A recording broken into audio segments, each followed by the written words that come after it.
Sai cabinet की आज marathon बैठक हुई और इसमें कई अहम फैसले लिए गए। जैसे छत्तीसगढ़ में नई शिक्षा नीति पूर्ण रूप से लागू हो जाएगी, पहली बात। 5वीं तक स्थानीय भाषा बोली में शिक्षा दी जाएगी, दूसरी बात।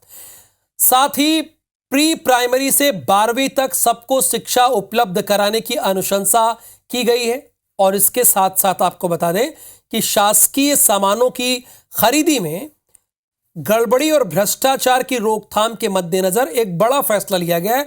वो फैसला यह है कि CSIDC के सभी रेट कॉन्ट्रैक्ट को जुलाई महीने के अंत तक निरस्त करने का फैसला लिया गया और ठीक किया गया। ये भ्रष्टाचार को जगह नहीं देनी चाहिए। साथ ही अब सरकारी सामानों की खरीदी जेम पोर्टल से होगी।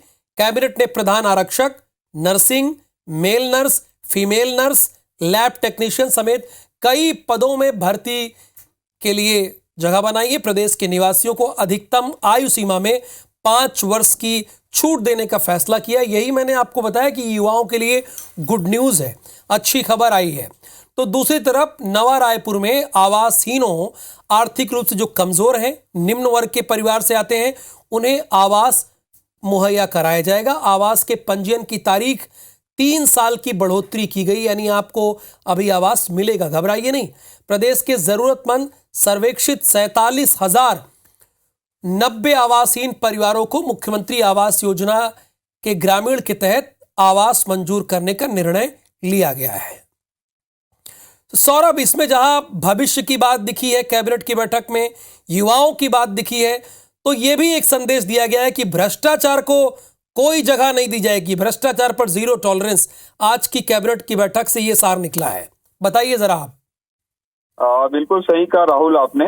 जिस तरीके से यहाँ पर भाजपा की सरकार ने जेम पोर्टल से अब सरकार के अंतर्गत जो जितनी भी खरीदी होती है सरकारी विभागों में, वो अब जेम पोर्टल के तहत होगी। दरअसल आपको याद होगा कि पिछले समय जब भाजपा की सरकार थी 2013 से 18 के दौरान, तब जेम पोर्टल से खरीदी की व्यवस्था बनाई गई थी। लेकिन 2018 में आपको याद होगा कि कांग्रेस की सरकार आई थी और कांग्रेस की सरकार ने जेम पोर्टल को बंद कर जो है CSIDC से संबंधित जो रेट्स हैं उसके आधार पर खरीदी शुरू कर दी थी। और इस दौरान जो है कई शिकायतें प्राप्त हो रही थी कि जो है इसमें भ्रष्टाचार है, इसमें गड़बड़ी है, इसमें रेट जो है वो ऊपर नीचे है।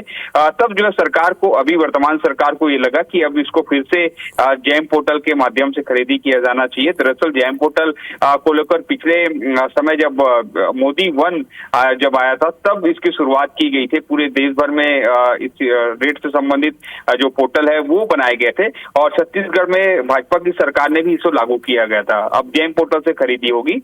दूसरी सबसे महत्वपूर्ण चीज ये है कि 5 साल जो आयु सीमा बढ़ा दी गई है सरकारी नौकरी में जो भर्तियां होनी है। हालांकि वो कुछ पदों के लिए बहुत सारे पद हैं जिसमें लगता है कि 5 साल और बढ़ाया जाना चाहिए, तो इसका लाभ छत्तीसगढ़ के स्थानीय निवासियों को मिलेगा। तीसरा ये कहा गया है कि बहुत सारे जो आवासहीन लोग हैं जिनके पास मकान नहीं है, उनको मकान दिया जाएगा, वो मुख्यमंत्री आवास योजना के तहत। तो ये भी काफी राहत बड़ी खबर है। और इसी तरीके से जो नेशनल लेवल पर जो अलग अलग डेवलपमेंट किए जाने हैं, जो योजनाएं हैं, उसका कैसे क्रियान्वयन छत्तीसगढ़ में किया जाए, मोदी की गारंटी के तहत काम कैसे किए जाए, उस पर भी चर्चा हुई है। जी देखिए, इसमें युवाओं के लिए गुड न्यूज तो है ही है, साथ ही साथ भ्रष्टाचार पर जीरो टॉलरेंस की बात भी है। शुक्रिया सौरभ आपका इस पूरी जानकारी के लिए। अब अपने दर्शकों को मध्य प्रदेश लेकर चलेंगे।